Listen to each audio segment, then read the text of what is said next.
just when you thought it couldn't possibly get worse, well, it does. The Abdul El Sayed saga continues, and it's a saga defined by extremism and campaign fallout and disaster. Just last week we learned about Abdul El Sayed's half-sister, who is quite the charming individual. And well, if you thought that was bad, wait till you get to know Abdul El Sayed's mother. Holy frickin' moly, you literally will not believe this. Once again, showing the cloth that this guy's cut from. Let me show you guys what's going on. We got some stuff to get into, so let's roll the tape. Alright, folks, so let's just say I don't think you guys are ready for this. I'm purposely trying to set this up to, set your expectations. It's really bad, but trust me, no matter what I say, it's gonna end up being worse than you ever expected. Look at this post from RNC Research. Insane terrorist sympathizer Abdul El Sayed's mother worked for a group that funneled money to terrorist organizations and supported Osama bin Laden, who orchestrated the 9/11 terrorist attacks that killed thousands of Americans. Documents show that Abdul El Sayed's mother worked for a designated terror group, the IARA, that provided direct financial support to Osama bin Laden, the Taliban, and Hamas. Faten El-Komi and brother worked for Islamic American Relief Agency that provided hundreds of thousands of dollars to Osama bin Laden back in 1999. This really has me thinking of all the gaslighting and dismissal tactics that we see from leftoids. Well, you're just an Islamophobic piece of crap. You just don't like brown people. You just don't like Muslims. That's what they say. But no, I'd say it's a little bit different than that. I don't like people with connections to terrorist organizations. I don't like people who adhere to an ideology, in this case a religious ideology that's extreme and essentially calls for the violent conquest of Christian land. I mean, seriously, is the problem here my legitimate concern and mistrust for people who adhere to what I view as a dangerous ideology? Or is it the dangerous ideology is the problem here, that I'm just a paranoid Islamophobic piece of crap? Or is the issue, the constant connection towards extremism? It was one thing for this guy to tether himself to Hassan Piker, Mr. America Deserved 9/11, Mr. Down with the U.S. Empire, the guy who every day seems to be praising terrorist groups like Hamas and others. It was another for him to have a connection to his half-sister, who said some pretty awful stuff, kind of in line with what you hear from Hassan Piker. I work at a place that is a landlord, a healthcare provider,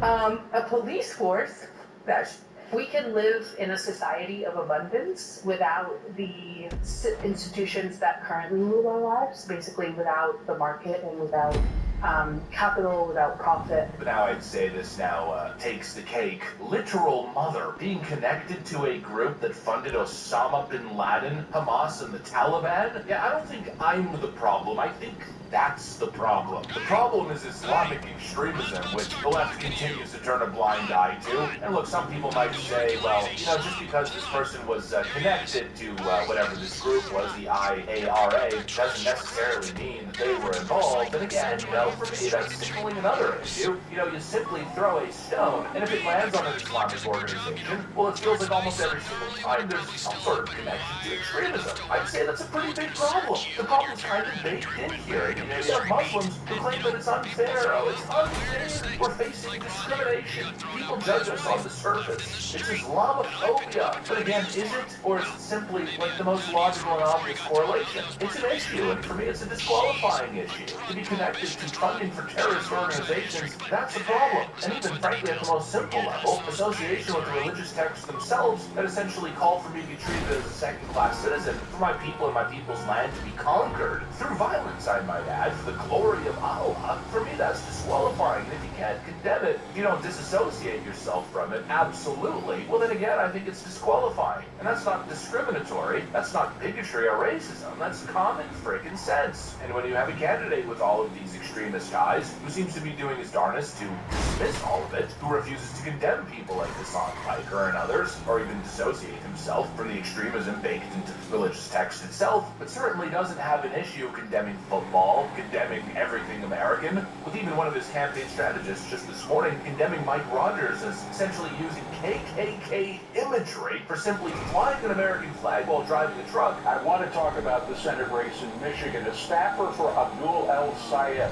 said a campaign video for Republican Mike Rogers driving around in a red pickup, as you can see here, with American flags on it, was racist. And he wrote on X, Mike Rogers, I'm quoting here, Mike Rogers' campaign has the aesthetics of a 1960s white flight suburb and a KKK cross-burning. So Rick, driving a pickup with an American flag means you're with the KKK. Are you kidding me? We've reached the level of absurdity here. That is a Ford, an antique red Ford pickup truck. Hating on pickup trucks in Michigan is like hating on cowboy boots in Texas. Pickup trucks It's in like hating Michigan. on cheese in Wisconsin. It's like hating on surfboards in Hawaii. Pickup trucks are synonymous with the state of Michigan. They are such a part of their daily life.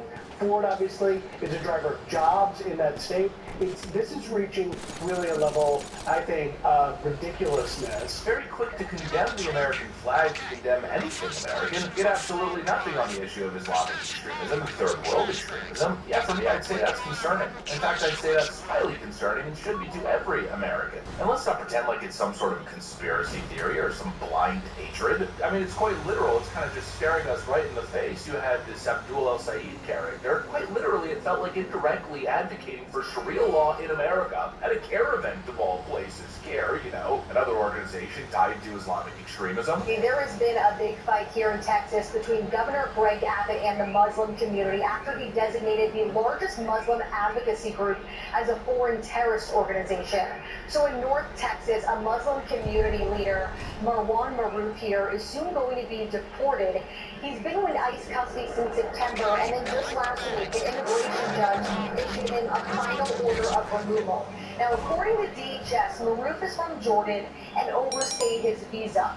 They shared, quote, Maroof was denied a lawful permanent resident visa due to his involvement with a foundation that provided material support for Hamas, a designated foreign terrorist organization. The Council of American Islamic Relations, known as CARE, has been fighting for Maroof's release, describing him as a pillar of the community. Well, Texas Governor Greg Abbott responded to this on X. He said, quote, this is another example of CARE Texas's support for Hamas and terror. Abbott designated the Muslim Brotherhood and CARE as foreign terrorist organizations earlier this month. He said, quote, the Muslim Brotherhood and CARE have long made their goals clear: to forcibly impose Sharia law and establish Islam's mastership of the world. The actions taken by the Muslim Brotherhood and CARE to support terrorism across the globe and subvert our laws through violence, intimidation, and harassment are unacceptable. And so the concern is valid. So when you see someone like Abdul El-Sayed and you approach an individual like him with a general, tone of mistrust, it's not ignorance, it's not bigotry, it's legitimate concern that he may, in fact, be some sort of a subversive agent, a third worldist agent of chaos, covertly working to subvert America from within. I think that's a valid concern. I think there's a lot of evidence to justify said concern. And well, here's more evidence. His own mother linked to a group that funded Osama bin Laden. That's what I call an absolute disqualifier. Anyways, that's what I got. Thanks for watching, and I'll see you on the next one.